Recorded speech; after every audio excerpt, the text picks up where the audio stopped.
You're born in the kingdom of Kush, present-day Sudan, in a dusty border hamlet where the houses are mud brick. You grow up barefoot with your toes always stained with dust, chasing other children through thorn bushes. You laugh easily. You sleep deeply. You believe the world is small but safe. By the time you turn 5, you start to help your mother grind grain. You also help collect water from the Nile. And when no one's looking, you steal figs and get caught. Every single time. On most days, your father is a farmer. Most of what you eat is produced on his farm. On other days, he's a soldier as the kingdom requires men to defend against Egypt. Your mother tends to the family livestock. She juggles it together with taking care of you and your siblings. She always tells you that goats are easier to control than children. You agree. Here, life is simple. Poor, harsh, but you're happy.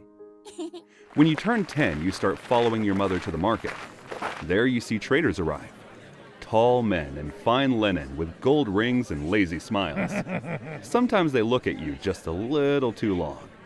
Your mother steps in front of you like a shield. And when she tells your father, he growls like threatening the entire world.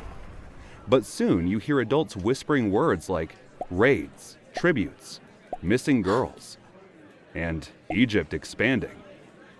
You pretend not to notice, but the air feels different now. Tense, watchful.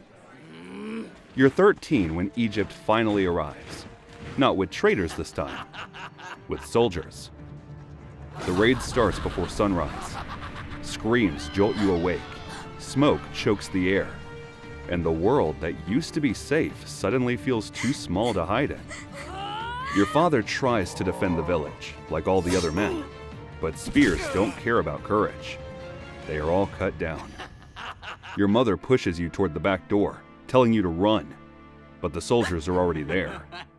Rope bites into your wrist before you understand what's happening. Your friends vanish in the chaos. Your siblings, too. You're herded with the other girls, the pretty ones, the unlucky ones, and marched north for days. Feet blistered, throat dry, heart numb.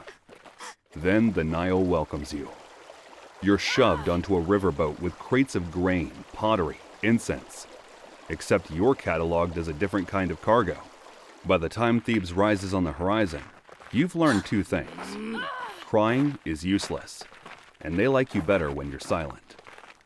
Once you arrive, the transformation begins. You're inspected like livestock, renamed without ceremony, measured, and bought by a noble household. Your childhood doesn't end with a rite of passage. It ends with a price tag. In this household, the first thing they take is your hair.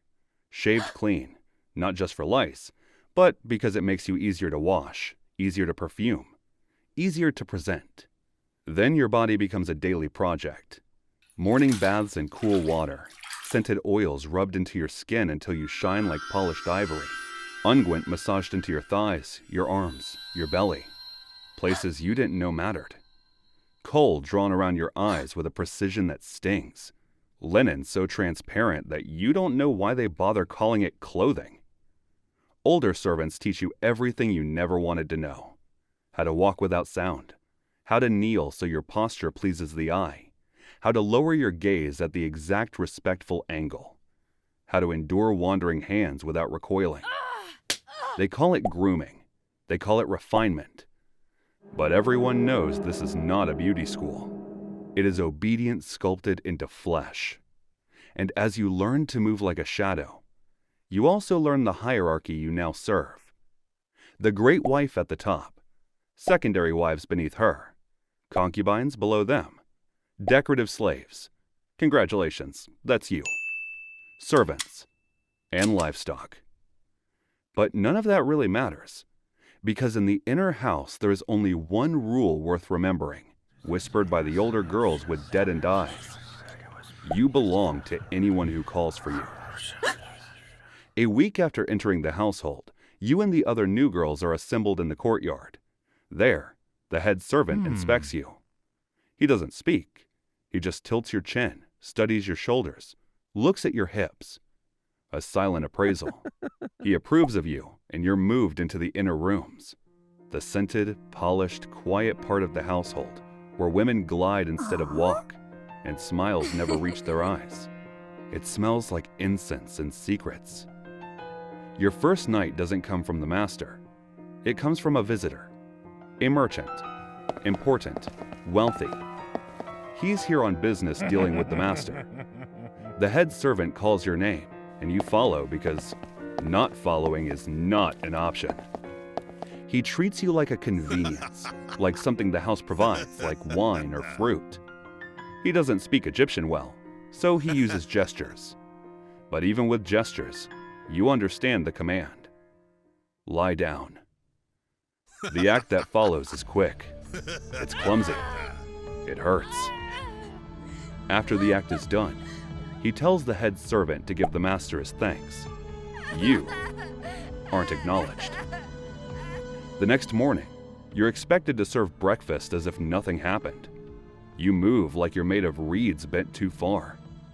It continues. Visitors come and go. Dignitaries, soldiers, merchants. You become part of the hospitality. Prepare the room. Prepare the girl.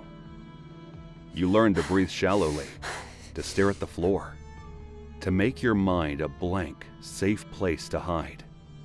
Numbness becomes a skill, as essential as kneeling. Then one night, the master calls for you. He says he's heard a lot about you. He inspects you with the same practiced detachment, but slower, as if savoring a meal. That night stretches long, painful, quiet. That night reminds you that you're his property. You're dismissed in the morning, but word spreads. After that day, you understand new rules.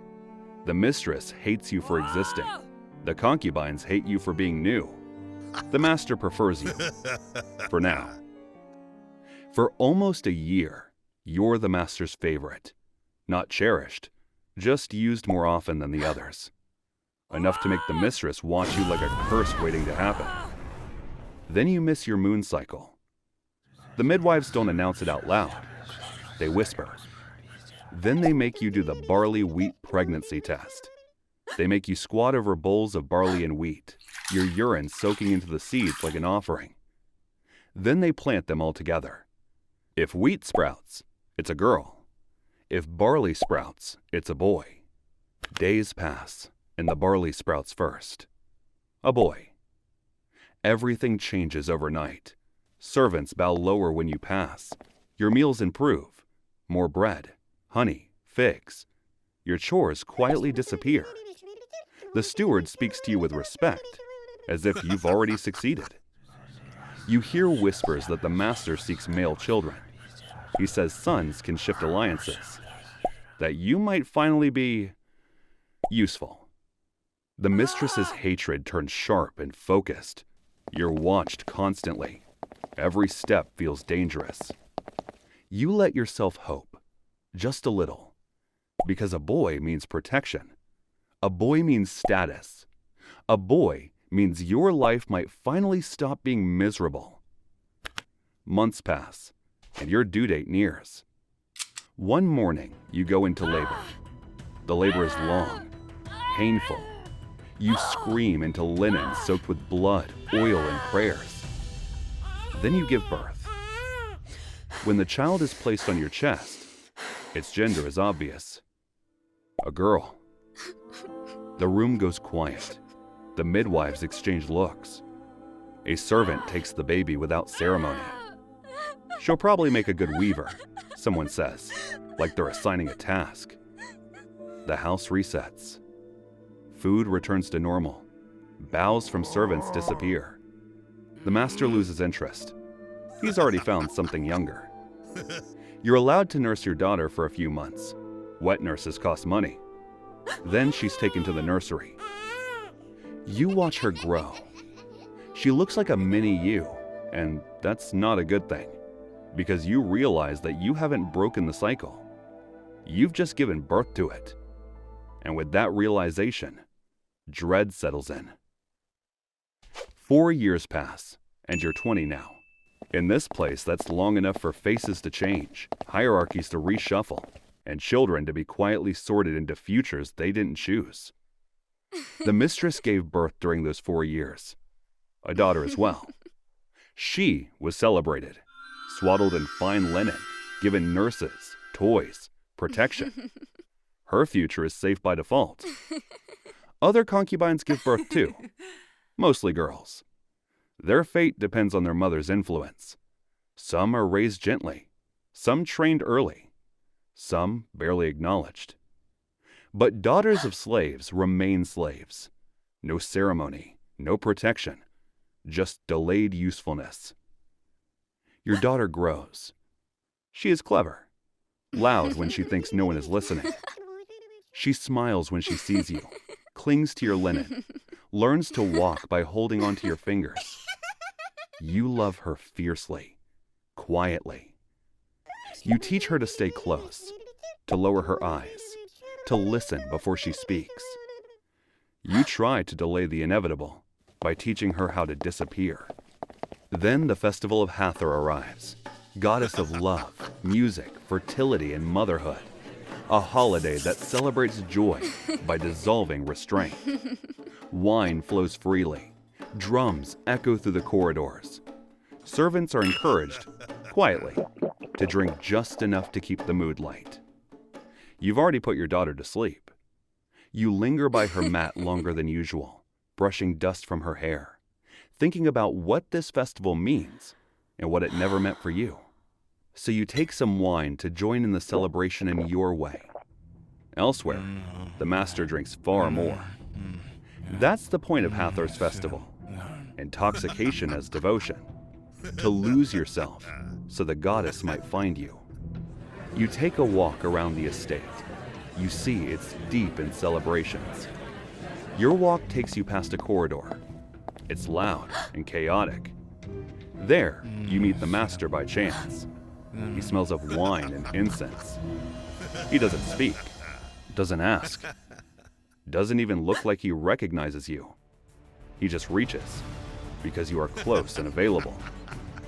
The act is fast, confused, frightening, over before your thoughts can catch up. The next morning, the estate returns to order. The master remembers nothing. The festival laughter fades and you are invisible again. 2 months later, your body refuses to cooperate.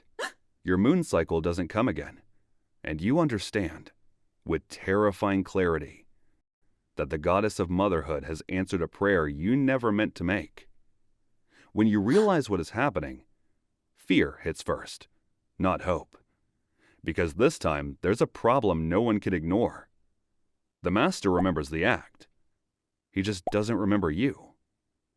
He laughs when the steward reports the pregnancy, waves it away as festival excess, drunken confusion. The mistress seizes on that hesitation immediately. Whispers bloom. Who touched you?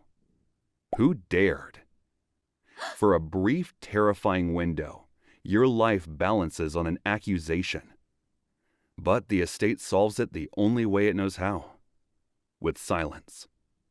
No servant admits anything. No guard confesses. No man is foolish enough to claim a woman who belongs to the master, even accidentally, and no servant claims to be the one that drunken night. So the whispers die. Not because you're believed, but because no alternative explanation is survivable. Then the midwives perform the barley and wheat test again.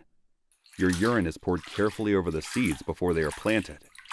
The barley sprouts, again. Normally this would mean gifts, favor, a shift in posture when people speak to you. But this time, nothing happens. The household remembers the last time. So you are watched, not celebrated. Food stays plain. Chores remain.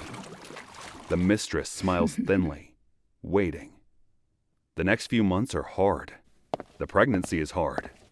You grow weak. You work through pain because stopping would look like presumption.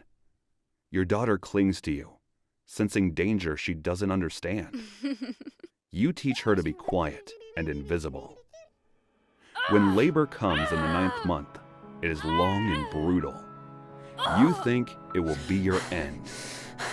But when you think of the fate that awaits your daughter, you persevere. After 3 hours, the child finally cries, this time unmistakably male. The house changes in a single breath. Servants shout, midwives bow, wine is opened. The master comes this time. He stares at the infant, then at you, as if seeing both for the first time. He already has sons, but sons are influence. Marriages, priesthoods, governships, alliances. And now, one of them is yours. For the first time in your life, someone smiles at you without calculation. Your daughter brings you water. Your son sleeps against your chest. 2 children, 2 destinies, and the knowledge that their father will never treat them equally eats you up. Your son's childhood unfolds like a privilege you're allowed to witness but never share. Tutors arrive. Papyrus scrolls replace floor dust. By the time he is 3, he is already learning letters, numbers, hymns, names of gods who were never kind to you. Servants bow to him instinctively, and you learn the truth of your new status. You are important only because harming you would inconvenience him. Your food improves. Your labor lightens. Your voice is tolerated. But none of this extends to your daughter. She grows quietly, obediently, exactly the way the household likes girls to grow. Her hair is shaved. Her hands learn weaving, pouring, cleaning. She is praised for silence. You try to intervene. Small things at first. Keeping her near you, teaching her to avoid attention, begging midwives and servants to delay her training. They pity you. They do not listen. Because the system has already decided. One child is an investment. The other is inventory. And so you realize something awful then. Your son's protection is absolute. Your daughter's vulnerability is structural. And loving them equally becomes an act of defiance that costs you sleep. Years pass, and you're no longer the girl stolen from her village. You're 35 now. You become what all long-surviving women in the estate become. A presence, a reminder, a ghost who knows too much to challenge. Your son is 15. Your daughter, meanwhile, becomes dangerous, not to others, to herself. She's 20, quiet, beautiful, trained. Exactly the kind of girl the inner house notices. You've been able to delay her entry for more than 4 years now. You almost underestimated the number of people that want the mother of an heir in their debt. So most stewards have no issue ignoring her name. But now your son is rising. He moves through the household with confidence now. Not arrogance, but certainty. He speaks to scribes. He learns law. He is invited to places you cannot follow. But he also has detractors now. Some are his brothers. Others are from other merchant and noble houses. And they are looking for ways to hurt him. And one way is his sister. So one night, you tell him, not everything, never everything, but enough. Enough for him to understand that this house is not kind, that status is not safety, that women disappear quietly. He listens. He believes you. And slowly, carefully, he begins laying foundations. Petitions, alliances, legal protections. Not loudly. Not yet. Because survival, you've learned, is never dramatic. It's patient. Years pass and the master, old now, dies in his sleep. No drama, no warning. Just a still body in a household that instantly becomes a battlefield. Servants wail on cue. Priests chant. But behind closed doors, the knives come out. Because property must be accounted for. Land, gold, titles, and people. You and your daughter are listed. Not by name, by category. The mistress, old now, pushes first. She claims household continuity.